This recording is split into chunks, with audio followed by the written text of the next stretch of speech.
Оқиға ФБР-дің қауіпсіз үйінде басталады. Онда ФБР агенті Уильям әріптестерімен кездесіп, әйелден ФБР-дің іздеуде жүрген ең қауіпті қылмыскерлер тізімінде болған Гектор Альварес пен Адриан туралы сұрайды. Әйел бұрын армияда қызмет еткен, Гектор және Адрианмен бірге жұмыс істеген, сондықтан ФБР оны тергеуге алып келді.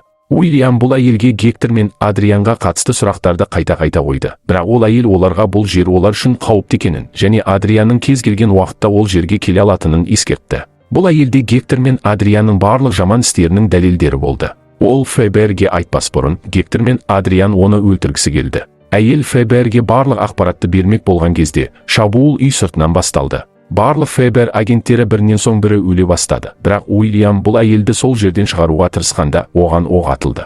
Әйел армияда болғандықтан Вильямға медициналық көмек көрсетіп, оны өлімнен құтқарды. Бірақ бұл арада Адриан да үйге кіріп, сол әйелді іздей бастады. Әйел ваннаға барады да сол жақта тығылады. Ол сол жерде үйдегі қарапайым заттардан қолдан бомба жасайды. Бірақ содан кейін Адриан сонда келеді де, әйелдің жүкті екенін байқайды. Осыдан кейін Адриан оның асқазанына пышақ сұғып алады. Ал әйел ауырғандықтан айқайлай бастайды. Бірақ сол кезде бомба жарылып, Адриан жарақат алады. Содан кейін әйел көзін ашса, ол ауруханада сәбиін босанып жатқанын көреді. Біраз уақыттан кейін оны қарсы алуға ФБР қызметкері келеді және офицер оған баланы басқа біреу асырап алу үшін баланы осында қалдыру керектігін түсіндіреді. Өйткені егер ол нәрестені өзімен бірге алса, Адриан екеуіне де шабуыл жасайды және оларды өлтіруге тырысыңыз. Содан кейін әйел баласын оларға қалдырып кетіп қалады. Бірақ кетер алдында ол Уильямға қызының қауіпсіздігі оның қолында екенін айтады және бұл әйел Уильямның өмірін сақтап қалғандықтан ол да онымен қуана келіседі.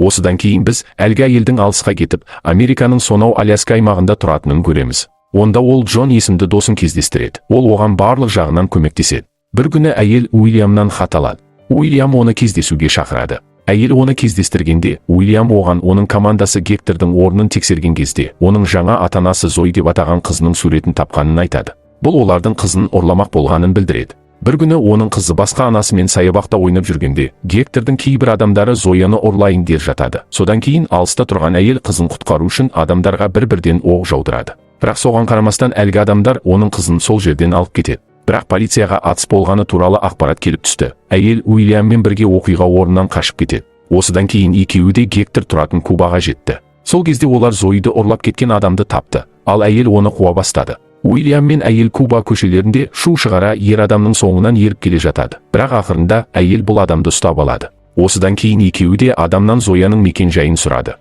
Алғашында ол бас тартты, бірақ әлгі әйел біраз уақыт оны ұрып соққаннан кейін ер адам Зояның мекен-жайын ашты. Бұл Гектордың үйі болатын. Содан кейін түнде әйел Уильямға Ауғанстанда офицер болып қызмет еткенін айтады. Ол алдымен Адрианмен кездесті, өйткені ол оның бастығы болды. Кейін Адриан оны Гектормен таныстырды. Содан кейін ол екеуіне қосылып, қару-жарақ бизнесіне араласты. Бәрі ойдағыдай жақсы жүріп жатты. Тек ол Адриан мен Гектордың контрабандалық қаруды ғана емес, кішкентай балаларды да заңсыз алып жүргенін түсінді. Содан кейін ол оларды тастап, мұның бәрін ФБР-ге айтты. Содан бері олар әйелдер өмірінің соңынан ерді. Әңгіменің соңында Уильям әлгі әйелден қызының шын әкесі кім екенін сұрағанда, ол оған Зои басқаның емес, тек оның қызы екенін айтады. Осыдан кейін екеуі келесі түнде Гектордың орнына жетеді. Әйел Гектордың барлық күзетшілерін бір-бірлеп өлтіреді. Содан кейін ол өзінің жауынгерлік шеберлігін пайдаланып үйге кіреді. Қалған күзетшілерді өлтіргеннен кейін ол тікелей қызына барады. Осыдан кейін ол қызын үйден шығарып, қызы қауіпсіз болатын Уильямға апарады. Бірақ оның жұмысы әлі аяқталған жоқ. Осыдан кейін ол Гекторды өлтіру үшін қайтадан ішке кіреді. Бірақ Гектор кенеттен оған мылтық сілтейді. Ол оны өлтіремін деп оны қорқытады. Ол қызын да өлтіремін деп ескертеді. Мұны естіген Зояның анасы Гекторға шабуыл жасап, оны өлтіріп тастайды. Осыдан кейін Зояның анасы, Зои және Уильям үшеуі Кубадан Америкаға оралады. Онда әйел ешқандай қауіп-қатерге тап болмас үшін қызынан қайтадан бөлінеді. Бірақ Зоя да бұл әйелді оның нағыз анасы екенін түсінді. Уильям Зоиды басқа ата-анасы күтіп тұрған үйіне апарып жатқанда, жолда басқа көлік Уильямның көлігіне соғылады. Осы апаттың салдарынан Уильям қатты жарақат алады. Содан кейін кейбір адамдар келіп, Уильямды көлігінен түсіріп алады. Зоя көліктен түскенде Адрианның дәл олардың сәбиін көреді. Зояның анасы да мотоциклға отырып алуға ұмтылады. Бірақ кейін Зояның анасының көзінше Адриан Уильямды өлтіреді. Ол Зояға ештеңе істемей тұрып, Зояның анасы оның назарын басқа жаққа аударып, Зояны мотоциклға отырғызып, оны алып кетті. Жолда Зояның нағыз анасы тоқтап, екінші анасына қоңырау шалып, Зояның қауіпсіз екенін және жақын арада оны өзіне қайтаратынын айтады. Осыдан кейін Зояның анасы оны ешкім таба алмайтын Аляскадағы үйіне апарады. Аляскаға жеткенде, олар алдымен аң аулауға шығады, өйткені жүрек жалғап алу керек. Бірақ Зоя Аляска сияқты суық жерге бейімделе алмайды және қатты тоңады. Зояның анасы Адрианның оны ерте ме, кеш пе табатынын жақсы білетін, сондықтан Зояны дайындауға тура келді. Сондықтан ол Зояны келесі күннен бастап жаттықтыра бастады. Жаттығу кезінде Зоя көлік жүргізуді, мылтық атуды және аң аулауды үйренуі керек еді. Зоя бұл жаттығуды басында өте біртүрлі санады, өйткені ол анасының оны не үшін үйретіп жатқанын түсіне алмады. Сондай-ақ Зоя анасынан Адрианның неге оны өлтіргісі келетінін сұраған сайын, анасы оған ешқашан жауап бермеді. Бірақ бірте-бірте біз Зоя жаттығуларды жасау шеберлігі жақсарып жатқанын және оның ату дәлдігінің де жақсарғанын көреміз. Бір күні Зои джунглиде қасқырдың баласын көріп, олармен ойнай бастайды. Бірақ содан кейін қасқырдың анасы келеді. Кейін Зояның анасы қасқырды қорқытып, оны қуып жібереді. Содан кейін Зоч алғаш рет тұзды оқтар туралы біледі. Ол жануарларды қорқыту үшін ғана қолданылатын оқ. Бұл оқтан ешкім өлмейді. Келесі күні таңертең Зояның анасы оянғанда Зояның үйде жоқ екенін көреді. Осыдан кейін ол Зояны іздеп үйден шығып кетеді. Содан кейін ол Зояның қасқырдың балаларымен ойнап жатқанын көреді.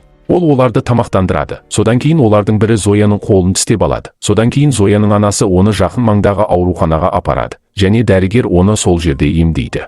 Бірақ Зоя сол жерде қателеседі. Ол оларға ауруханада өзінің шын атын айтып қояды. Содан кейін Зояның анасы Зояны досы Джонға апарады және оған Зояны алып, осы жерден алыс кетуін айтады. Өйткені Адриан оларды бақылап, осы жерге келетінін айтады. Сонымен қатар ол Джонға Зояға жазған хатын береді.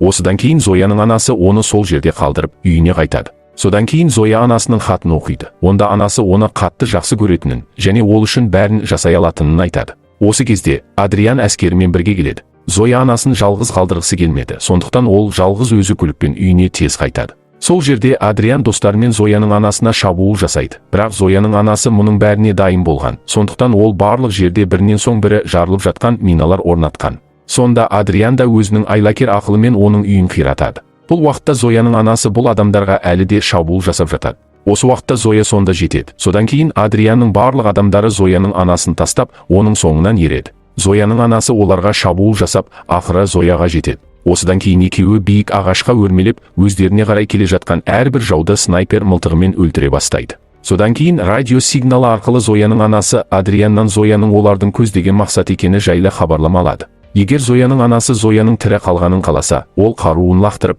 Адрианға келуі керек. Ол оның айтқандарын жасайды. Бірақ Адриан Зояға барған бойда анасы оған шабуыл жасайды. Содан кейін Адриан мен Зояның анасы арасында төбелес басталады. Содан кейін Зоя сонда келіп, оны тапашамен атады. Бірақ бұл оқ кездейсоқ Адрианның орнына анасына тиеді. Соның салдарынан Зояның анасы есінен танып қалады. Бірақ Зояның анасы есін жиған бойда Зояның оған тұз оқ атқанын біледі. Сондықтан ол қауіпсіз болды. Содан кейін ол Адрианның қызын алып бара жатқанын көреді. Ол Адрианға жетуге тырысады. Бірақ оның жарақат алған денесі оған кедергі келтірді. Ол қызына жетуге барынша тырысты. Бірақ ештеңе шықпағаннан ол беріледі де қызын жоғалтқан үшін тағы да жылай бастайды. Кейін оның оғы шын мәнінде Адрианды өлтірді және ақырында Зоя анасына оралады. Уәде еткендей Зояның анасы оның басқа ата-анасына сау күйінде қайтарды.